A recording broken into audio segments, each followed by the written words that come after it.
This is the Jata Forest Park in eastern Poland. I'd have to say that this is the most attractive forest that I have ever seen, and I have seen one or two. It has absolutely incredible microclimate. Obviously that's to do with the trees, and I don't really know anything about trees. However, I do know a little bit about history. And here, as from the second half of 1943, Polish resistance, partisans, started to create a base here. And then it was much easier because the land was very swampy. Indeed, this forest park dates to the 1930s. It was a pre-war creation. It was good for a resistance base in as much as there was very few routes in and out. From a negative side, of course, there's a lot of no way of really getting support should it be needed, and had the German forces used heavy weapons, then it would probably have come to the same fate as many of those similar bases in Belarus. What is Belarus today anyway? The base itself contained all sorts of infrastructure, including barracks. Obviously there would have been very, there wouldn't be barracks as you might imagine in a military base today, being very provisional, provisory. And but all the same, there was a place for stationing lots of people. He also had workshops to repair things, and they were able to go out on raids. Now apparently, according to some of the things I've read, that they had their agents all over the place, particularly in the on the railways, and these were people who would give them early warning in the event of an attack. It does need to be made very clear, however, that this isn't in the middle of nowhere. There are towns around. Łuków, for example, is only 4 or 5 kilometers from here, something like that. And okay, these were small towns at the time, about 4,000 people. Rather difficult to say, because by this time they'd murdered the Jewish population, which made a considerable amount of the population in towns in this region. There was one attack that took place in May of 1944. The local commander didn't want to do it, but the word got out that a German general, Hasso von Manteuffel, best known for his role in the Battle of the Bulge, for example, he would be passing through. A number of men left from here. They did successfully ambush the first convoy, but others Germans sort of got onto them, and it led to the deaths of 25 partisans. Now, the local commander didn't want to do it because he thought it wasn't planned properly. He wanted to plan it, but he was overruled. The group that did the attack actually took a German prisoner. Obviously, always you want to take prisoners whenever you can, because they might talk and tell you things. But this slowed them down. There was also a covering force, but there was no liaison between those that were there to the covering force and those that took part in the ambush, and that resulted in those deaths. I might actually go to the place where this happened to actually show you, so it's not that far from here. But just to give an idea, it's only as the crow flies, only about 7 kilometers from here, but they had to leave the day before to get there on time, because that shows you how difficult the terrain would have been then. And one of the features in this place, they did have sort of emergency exits, so to speak. They put up temporary walkways, probably using wood, through the marsh in some places, which they would have known about, but nobody else would have. Now, the stories that I've heard from the area, to me, do seem to be very much exaggerated. I do believe that there was a partisan base here. I don't have no problems with that. But I've heard of all sorts of things, there being even vehicle workshops, which really I do find somewhat difficult to take on board. But that apart, that is not the point of what I'm doing here. It does need to be said, of course, that in the Lublin area, certainly by the late summer of 1943, law and order had broken down completely. And having lived with somebody who was here then, and in hiding, of course, but that was absolutely clear. Here we've got this monument, and this monument's quite interesting, inasmuch as this was a monument that mentioned the Home Army in communist times. Now, according to the communist dogma, the communist, I wouldn't even say view on history, the way the communists falsified history, it wanted to point out that their idea was that the Polish resistance, the Home Army and other units were somehow collaborating with the Nazis, and the only real resistance was from the communists. Now, for people who got their way into these resistance organizations, they would have joined whoever recruited them first. That's the first thing. So they probably knew nothing about the politics, bearing in mind many of the people couldn't read, or at least they had very limited knowledge of reading anyway. So that's one thing that does need to be pointed out. The next thing is, to give an example, Samuel Willenberg, who'd escaped from Treblinka, in his book Revolt in Treblinka, he said that he joined one organization, then his girlfriend, Hanya at the time, said something about, what did you join them for? Didn't you know what they were doing? He joined. It didn't occur to him, and this comes through very clearly in the later parts of the book, obviously when he's talking about the Warsaw Uprising. He didn't realize that there were these individual groups, and that every group in the resistance was thinking about what would happen after the war, and not so much to fight what one might call the common enemy. In 1969, a decision was made to commemorate the partisans from this area, and this monument was put up. But the monument did mention the Home Army first time. It's the only time I say the first time, I don't know it's the first time, it's the first time that I know of.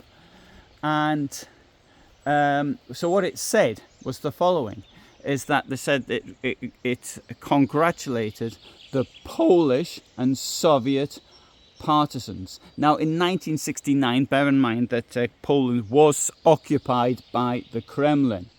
Now, as far as I'm aware, I do not know of any Soviet partisans in this area other than a group of NKVD, which seems to have arrived here around May 1944, and they weren't here to fight the occupier. They were here for I don't know if espionage is the right place, intelligence gathering operations, in order to prepare the way for Polish communists to take power. And on the 20th of July 1944, Lublin was sort of designated as the future temporary capital, I should say.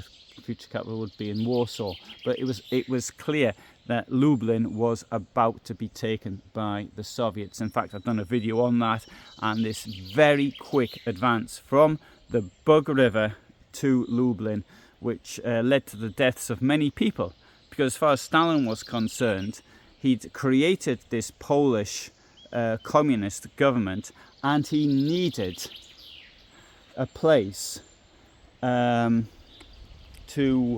a capital. He couldn't have a capital in a sort of the middle of nowhere, some tiny village somewhere. It just didn't seem to, as happened in Finland, for example. They created a Finnish government in some village during the 1939 Winter War. So anyway, this, for many years after the liberation of Poland in 1989, from the Kremlin occupation.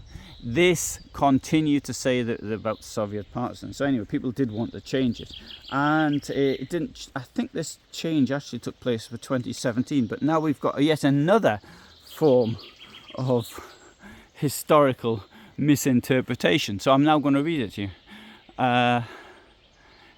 in memory, in respect of the soldiers of the Home Army and other independent organizations who stood up and fought in defense of the motherland against German and communist occupation.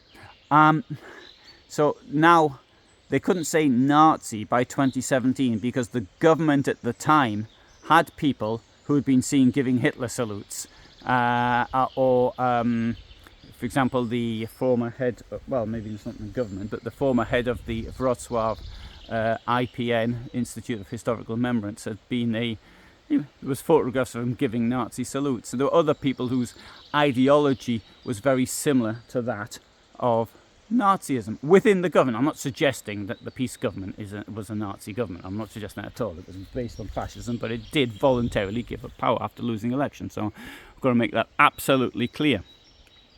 But by trying to blame Germans, Hitler was an Austrian, it's now also, instead of saying Nazis, which is an international ideology, is trying to blame Germans. Unfortunately, this is something we see more and more. Indeed, when I had to do a translation, and it was paid for effectively paid for by the German state, the book, and they made me take out the references to Nazis and replace it with the word Germans.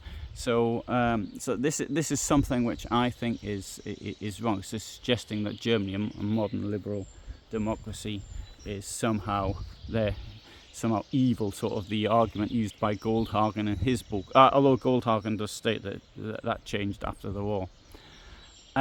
So that is a little bit about this the monument. Now the